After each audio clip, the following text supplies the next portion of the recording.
We flew straight from Canada to Geneva and are on our way to Zion. What are we gonna do then? We're gonna pick up my car in Sion, which is the capital of the Valais, canton of Valais, in Switzerland. Okay, and by the way, this is Paul, our friend. Hi. And we're gonna head towards Italy or France. We don't know. We have car under us, and distances here in Central Europe, they're pretty short. We'll see what happens. At least compared to the US. Yeah, that's true. It's really interesting to come here to Alps. Last time I've been here was 2006, so it's been a few years since the last time. I've only been here in January, February, and in summer, never in the springtime. So skateboarding and skiing, or fishing and skiing.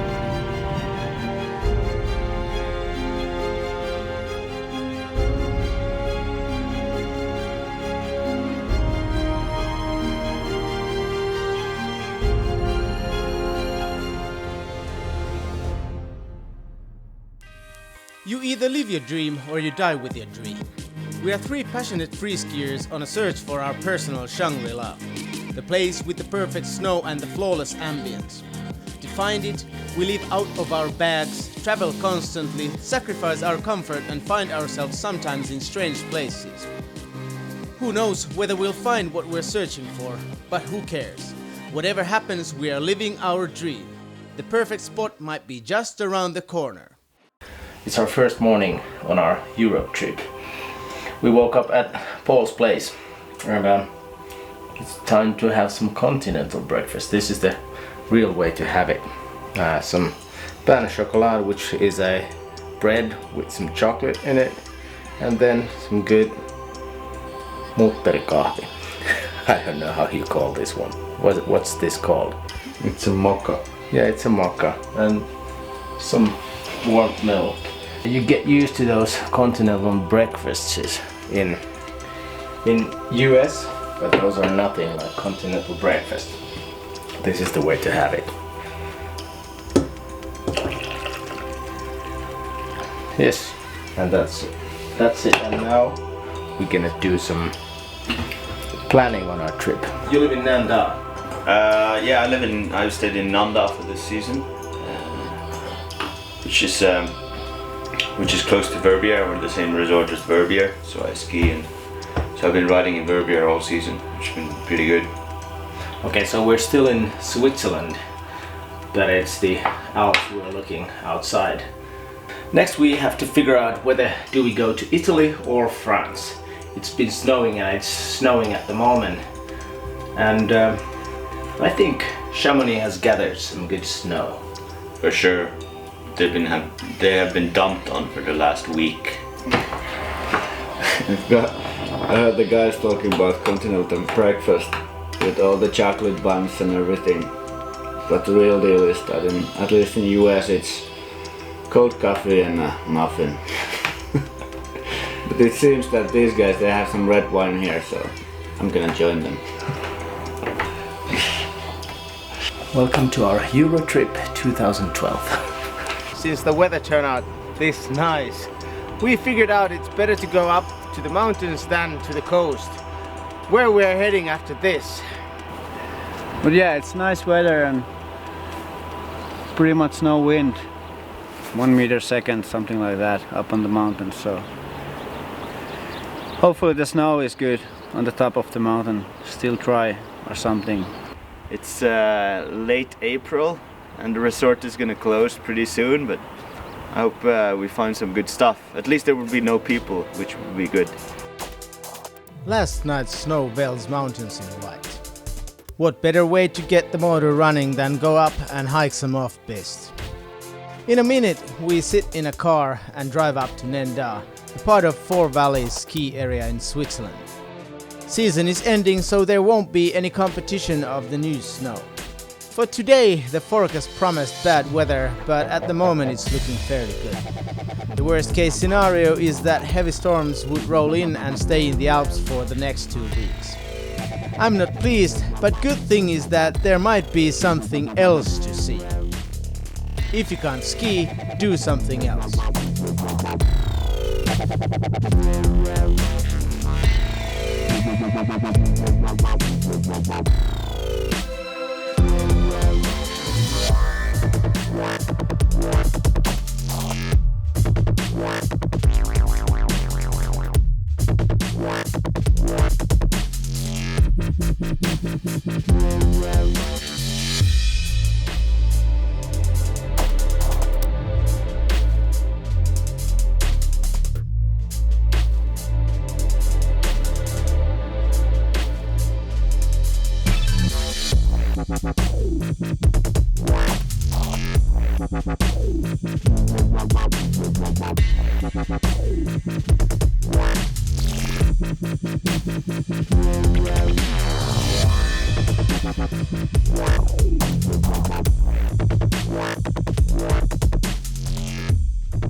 In the afternoon, clouds march over the mountains like an army in front of an evident victory.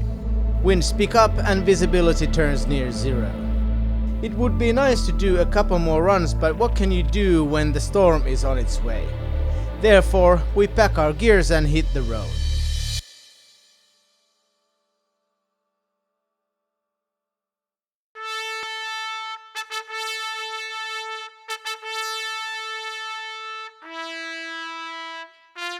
Escaping weather is highly recommendable. Waiting for the weather to turn good again is mentally challenging, and usually what happens is you grow moldy by doing that. A lot better option is to look at the weather maps and pick a place. From the Alps it takes just a couple of hours to get to a totally different weather, and this is exactly what we do. Road tripping is amazing around the Alps. We drive along the vineyards in Rhone Valley, over the mountains via historical passes that have been in use since the Stone Ages. As we are in no hurry, it's just great to drive around without destination. We get lost on a small mountain road and find ourselves from Lake Orta, a small idyllic lake surrounded by magnificent Alps. Somehow I just love the atmosphere in Italy. It is totally different from the punctual Switzerland. Life is laid back and full of options. Anything can happen. To Italians, life is just a big celebration. It's about sharing the moment with your family, with friends, having a scoop of gelato or maybe a bottle of wine in the afternoon shade of a cypress tree. There's just no forcing in anything. Italians, they welcome anyone who is willing to share the same lifestyle.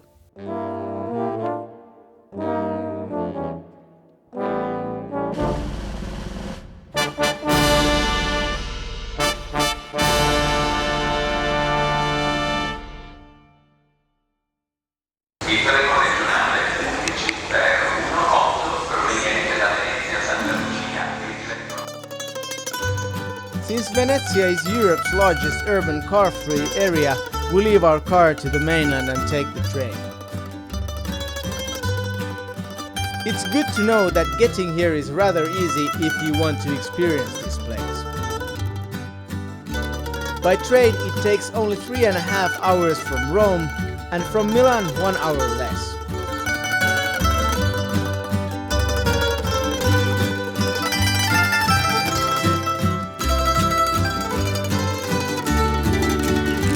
Johnny, what do you think about being in Venice? Like the true Venice? True Venice, not Venice Beach, the actual Venice. I'm kind of excited. I read so many stories about Venice, scientific stories, and it's pretty cool to be here. See, it's sinking, so it's pretty amazing that all the taxis and everything are actually boats. Big cities, they make me stress a lot and stuff like that, but this is something else. It's like there's a different history in this city, and it's totally different than almost any other city in the world, so it's pretty cool.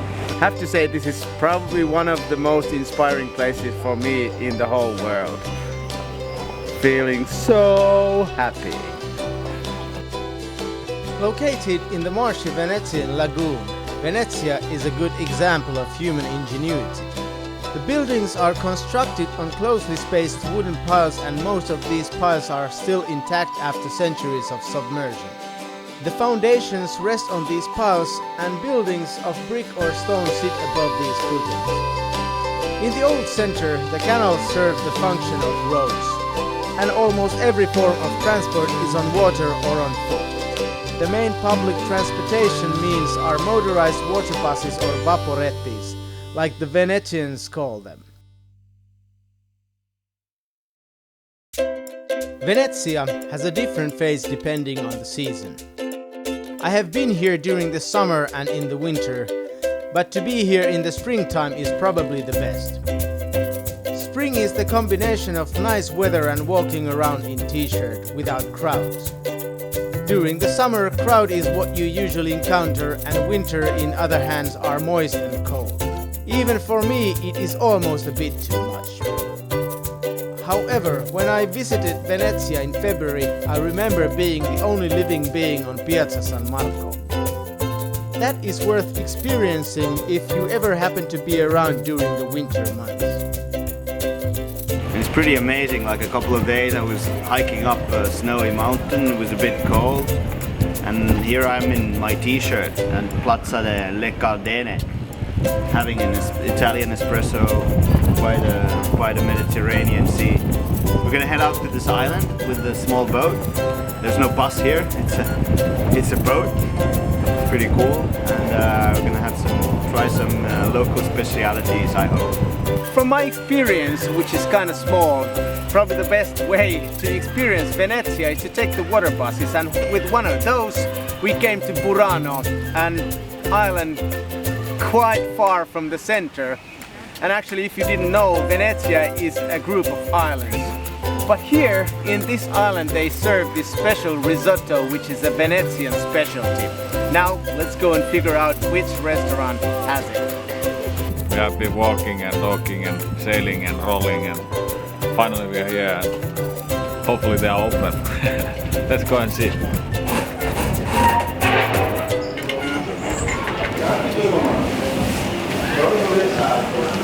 Risotto di pesce alla romano is a typical island rice.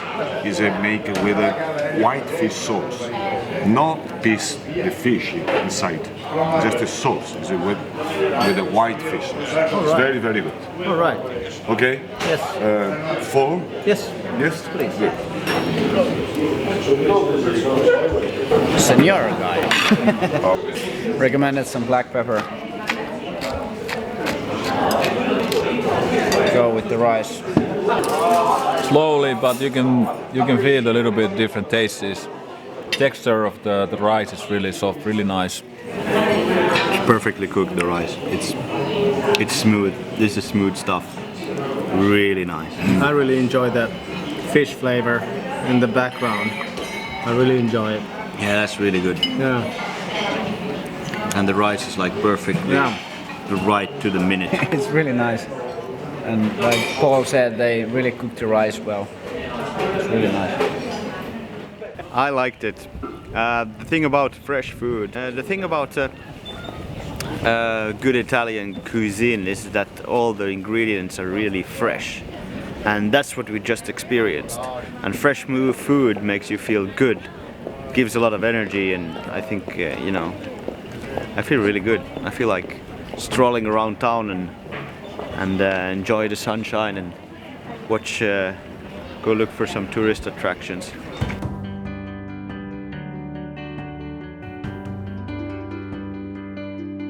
We're actually standing on a bridge, and this is probably gonna be the only dry place in Venice after 100 years, because Venice is sinking. But the good part is they spent millions and millions of euros for the pumps and systems that they can actually pump water out of the lagoon of Venice if it's gonna be a really high tide. And you can actually see the sinking if you walk around Venice. You can see these stairs going down to the canals, and they go way more down to under the surface. And 70 years ago water level actually used to be 1 meter lower than it's nowadays, and it's getting higher and higher. But hopefully the pumping system works, because this is one of the most beautiful places in the whole world, and I really hope that it's still gonna be here after 100 years for the people to see.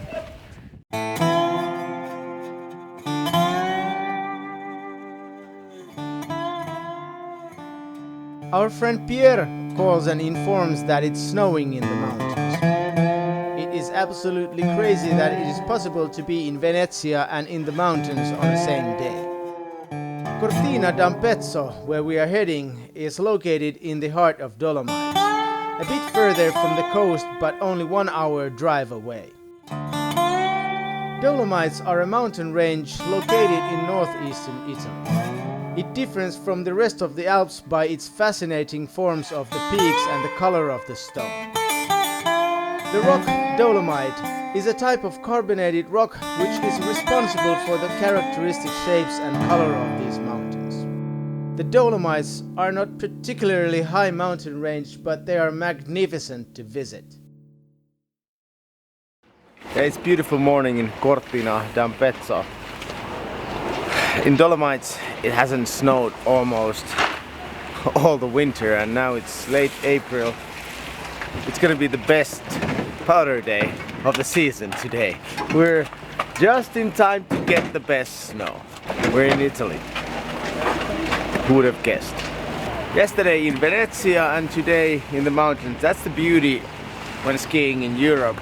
You get the cultural experience and then you get the sport. Good thing about the morning was that we opened our ski box. Someone tried to break in and broke the lock. That's the beauty when you go to Milan. Someone tries to break into your car all the time. Don't leave anything into your car. Pierre, how has the winter been in Cortina? Not that good. All fake snow, and this is the biggest snowfall we got this winter. So what's the plan for today? I'm gonna go up in Florian, ski a bit off this, and let's have a look. It's the first time I ski off this year, this winter, so I don't know. All right, about skiing in Italy, for my opinion, it's like the style over here. It's like a Formula One. So you need to look fast, kind of. You need to have all these stickers and signs and look shiny, and not like us, like this Poltsari thing in Finland, like boy from the back alley, like we are. But these guys, if you look at the ski clothes and the skis and everything, it's totally different than rest of the Europe. The 1944 Winter Olympic Games were scheduled to be held in Cortina, but were cancelled because of the World War II. 11 years after the war ended, Cortina hosted the 7th Winter Olympic Games in 1956. As we gain some altitude with the gondola, we notice that there is some new snow up on the mountain. Already we see signs of some avalanches, so instead of pushing our luck, we decide to have a bit of fun with this late April snowfall. It's time to enjoy the sunshine, good company and the Italian atmosphere. Almost all the Italian powder hounds have come to here to enjoy the best snow of the season.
Yeah, this has been our home for the past 2 days. Olympia camping in Cortina, which was named after the Olympic Games in Cortina 56 Winter Olympic Games. I don't know, Cortina has some magical sound in my ears and I've always wanted to come here. But yeah, let's go and have a morning coffee to wake us up and then drive to Lake Garda. It's gonna be epic adventure.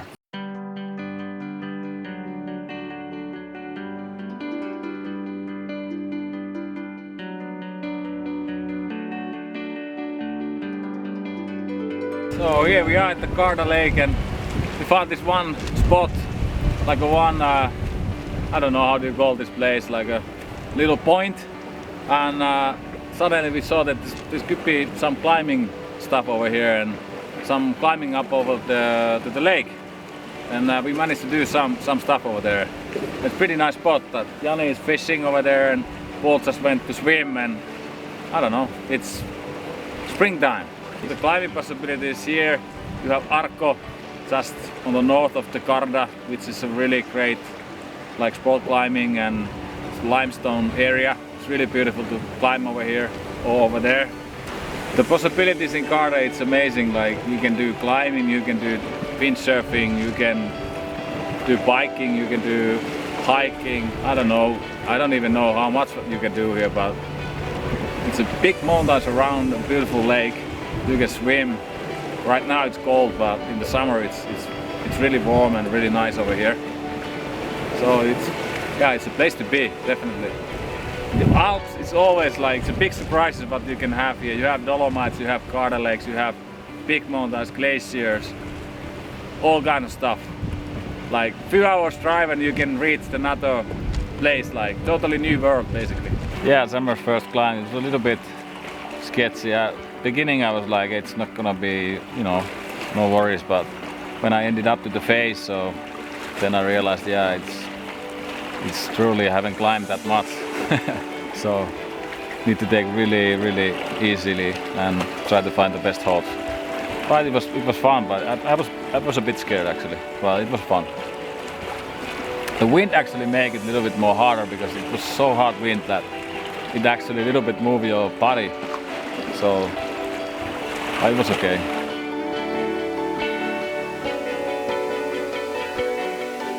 As soon as the sun starts to set behind the surrounding mountain tops, it starts to get cold. No fish for Jani, so there is no point in lighting up a fire. Some might just take the closest hotel, but for us the night is young and the road is open. Since up in the mountains wind is still raging, our way goes down south to the coast, towards French Riviera.